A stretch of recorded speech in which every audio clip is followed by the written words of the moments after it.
시황맨의 주식 이야기, 오늘의 증시 브리핑 시작하겠습니다. 오늘 시장이 올라갈 수 있었던 이유는 역시 이제 미국에서 그동안 긴축이라는 거는 돈을 많이 풀었다가 돈을 회수하는 거잖아요. 돈을 회수하게 되면 시장에 돌아다니는 유동성이 줄어들게 되니까 주식 샀던 사람이 주식을 팔게 되고, 대출 받아서 주식 샀던 사람들 같은 경우는 특히나 이제 그럴 가능성이 높죠. 그래서 주식시장이 좀 악재 아니냐, 그러니까 이런 어떤 인식이 있었거든요. 그래서 금리 올라가고 주식시장은 좀 주춤거리고, 특히 이제 성장주 쪽이 많이 빠졌었는데, 파월 의장이 오늘 이제 이 부분을 좀 안도시켜주면서 미국의 국채 금리가 전반적으로 좀 밀렸습니다. 그러니까 금리하고 연동되는 2년물 금리라든가, 우리가 보통 일반적으로 이제 채권 금리 중에서 10년물 국채 금리를 또 바로미터로 삼잖아요. 10년물 국채 금리가 지난주에 1.8%, 또 이번 주에도 이제 터치를 한두 번씩 하면서 시장이 밀렸었는데, 오늘 미국의 국채 금리가 안정되면서 시장이 이제 반전할 수 있는 계기를 만들었습니다. 그러니까 파월 의장의 발언인데 좀 대충만 요약해 보면, 긴축해도 경제 괜찮다, 감당할 정도 된다. 다음에 이제 정책을 앞으로 계속 정상화할 텐데, 정상화라는 거는 이제 금리를 올리고 이제 양적 긴축을 하겠다라는 거죠. 근데 정상화까지 갈 길이 멀다. 여기에 이제 투자들이 좀 포커스를 맞췄죠. 갈 길이 멀다라는 표현한 거 봐서는 단기에 확 하고 끝내는 게 아니라 천천히 하겠구나, 그러니까 이런 어떤 언급을 한 거죠. 그래서 올해 4번 금리 올리지 않을까, 이런 걱정을 했던 게 올해 3번 정도 올리겠구나. 그다음에 양적 긴축은 7월에 시작하겠구나라는 게 이제 증권사 전망이었는데, 연말 정도에 시작하겠구나, 이런 식으로 해석이 됐죠. 그래서 이런 부분들이 이제 투자자들을 안도를 시켰습니다.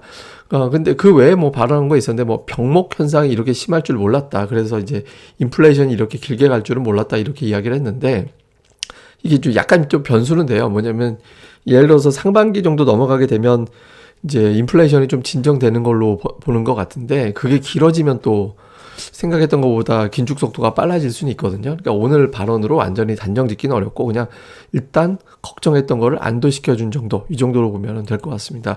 그 다음에 장중에 나왔던 재료로는 중국의 생산자 물가지수가 나왔는데, 전년 대비 11% 이상 증가로 예상을 했었거든요. 그러니까 11.1% 또는 11.3% 정도 예상을 했었는데 10.3%만 상승했어요. 사실 10.3%도 엄청나게 올라간 거죠. 근데 궤적을 보면 증가폭이 조금씩 둔화되기 시작하고 있잖아요. 그래서 중국의 생산자 물가 지수가 떨어지는 거 아닌가. 이게 공장에서 물건 만들 때 이제 들어가는 비용, 이거 얘기하는 거거든요. 그러면 공장에서 비용 지금 많이 돈을 들여서 만들면 나중에 팔 때 비싸지게 되는 거니까, 이게 이후에 물가가 올라가겠구나, 가격이 비싸지겠구나, 이렇게 인식을 하거든요. 근데 생산자 물가 지수가 생각했던 것보다는 좀 덜 오르기 시작해서 이거 인플레이션이 좀 피크 친 거 아닌가, 이런 기대감이 있고, 또 이제 중국의 공장에서 물건 만드는 비용이 이제 조금씩 좀 부담이 덜해진다라는 거는 글로벌 물가에도 영향을 줄 수 있거든요. 그래서 이런 부분도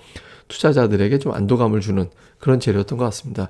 기술적으로 보면 오늘 갭으로 떠서 종가가 고가 수준으로 밀어 올렸죠. 그러니까 꼬리 위아래 없이 깔끔하게 올리는 그런 모습이 나타났거든요. 그래서 여기서 이제 61선 앞두고 있는데, 이게 이제 쉽게 돌파될지는 잘 모르겠습니다. 근데 어쨌든 61선까지 끌어올렸다. 이게 올해 들어서 양봉이 한 번밖에 없었는데, 특히 이제 이틀 양봉이 없었잖아요. 배당락 이후에 계속 음봉이었거든요. 내일 양봉이 나오는지 이게 좀 주목이 되고, 코스닥도 마찬가지죠. 코스닥도 이제 올해 들어서 양봉이 하나밖에 없었는데, 이제 오늘 양봉이 나왔고, 근데 이게 이제 얘는 1000을 넘어가야 돼요. 1000 넘어가기 전까지는 뭐 아직까지는 추세 전환이다, 이렇게 노리기가 어려워서 양시장 전부 다 이제 내일장에서 양봉 나오고 이제 3000 근처 가고 1000 넘기고 요 구도가 나오는지 좀 주목을 해봐야 될 것 같습니다. 제일 중요한 건 수급인데, 오늘 동반 매수 들어왔죠. 그러니까 물론 이제 투신하고 연기금이 매수 들어온 것도 있지만 좀 규모는 크지 않았고, 금융투자는 매수 들어오면 또 어차피 매도 나가는 주체이기 때문에 평소에는 이렇게 존재감을 의미 있게 해석하기는 어려운데, 최근에 워낙 매도를 연속적으로 했으니까 배당 차익 빼고 이제 매도가 나왔었잖아요. 그러니까 이런 어떤 물량 때문에 부담이 됐었는데, 이제 지난주 중반에 피크 친 걸로 보인다. 제가 이제 이번 주 잘하면 매수까지 우리가 볼 수 있을 것 같다라고 이제 전망을 했고, 오늘 이제 매수가 들어왔죠. 그래서 이제 들어온 거 긍정적, 이렇게 볼 수 있겠고, 더 반가운 건 이제 외국인들이 코스닥을 순매수했거든요. 그러니까 코스닥이 저는 지난주 목금 정도로 매도 피크를 봤다라고 생각을 했는데, 그래서 지난주 금요일에 매수로 들어와서 좀 좀 빈번하게 매수로 들어오지 않을까라고 예상을 했었거든요. 근데 월화 매도가 나왔었잖아요. 근데 어쨌든 외국인들이 코스닥을, 금융투자가 코스피를 매수했는데, 요건 조금 제가 보기엔 어떤 해석이 되냐면 오늘 빈집 털이가 좀 나왔던 거 아닌가. 왜냐면 양쪽이 다 수급이, 매도 수급이 워낙 세게 나와서 매도 수급이 더 나오기가 좀 어중간해요. 굳이 나온다면 이제 신용 물량 털어내는 건데, 그거 이외에는 이제 기계적인 매도는 어느 정도 털려 있는 상태였거든요. 그러니까 털려 있다 보니까 그 빈 공간이 조금 더 많았지 않았을까. 그래서 그만큼 쳐 올리는 그런 움직임이 나왔고, 그런 계기는 이 선물에서 만들어냈던 것 같습니다. 오늘 장중에 선물이 16,000계약 이상 매수가 들어왔었잖아요. 그러니까 뒷부분에 줄었는데, 오늘 뒷부분에 줄인 거 봐서는 조금 오바했다, 이렇게 보는 시각도 일부 있다라고 볼 수 있겠죠. 근데 제가 이제 자료를 항상 정리해 놓잖아요. 그 자료가 또 이게 있더라고요. 외국인들이 대량 선물 매수 들어온 이후에 그 다음에 증시가 어떻게 됐나, 당일 있고 한 달 후에 어떻게 됐는지를 좀 데이터를 뽑아 보니까 그러니까 이런 어떤 흐름이 나오더라고요. 그래서 한 달 후에 이제 제가 그 기록을 따졌던 7번 중에서 5번은 한 달 후에 이 위치보다 올라가 있었고, 그러니까 2번은 빠져 있었거든요. 그래서 이게 이제 이번에는 어떻게 될지 한번 주목해 볼 필요가 있죠. 그래서 오늘도 매수 규모가 결코 적었던 게 아니기 때문에 요 패턴에서 7번 중에 5번에 해당될지, 그러니까 2번에 해당될지 이것도 주목을 해봐야겠습니다. 업종에서는 오늘 화학, 2차 전지 쪽에 워낙 공을 들였고, 외국인들은 전기전자는 팔았습니다.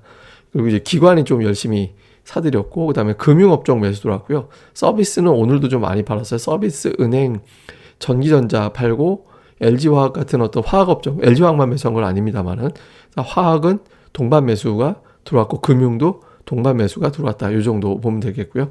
코스닥 쪽에서는 IT 소프트웨어인데, 이제 밑에서 보면 디지털 컨텐츠 쪽이잖아요. 그러니까 이거는 거의 대부분 게임주 샀다라는 얘기예요.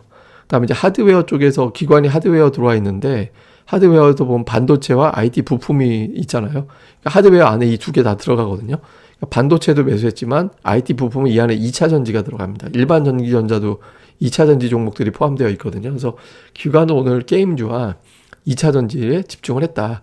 그리고 반도체주 일부를 샀다. 이 정도로 보면 되겠고요. 그러니까 외국인들은 이제 제약업종 정도 이제 매수한 걸로 보여집니다.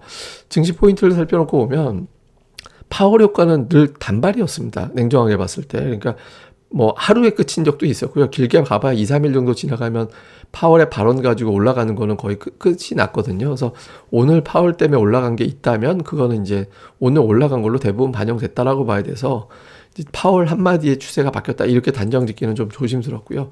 이제 중요한 건 이제부터 수급입니다. 그러니까 외국인들이 오늘 코스피 제법 매수하긴 했는데 이게 오후 들어서 매수가 안 늘었거든요. 오전에만 매수하고 오후에 매수가 안 늘었어요. 근데 어쨌든 오늘 정도의 매수 규모를 유지시켜 나간다면 시장이 아래쪽으로 베팅하려고 하는 투자들이 좀 위축될 수밖에 없거든요. 그래서 외국인들이 좀 지수를 뒷받침해주고 만기가 있고 하니까 좀 조심스러웠을 수도 있는데, 그러니까 만기 이후까지 좀 매수를 해나가는 그런 구도가 나오는지 중요하고요. 그 다음에 오늘 성장주, 그러니까 사실 오늘 게임하고 게임이나 2차 전지는 작년 11월에 되게 강했던 업종들이잖아요. 이게 오늘 올라갔는데 이게 이제 반전이냐, 반짝 기술적인 반등이냐, 요게 이제 금리에 대한 스트레스를 완전히 벗어냈느냐 아니냐, 요걸 좌우할 수 있거든요.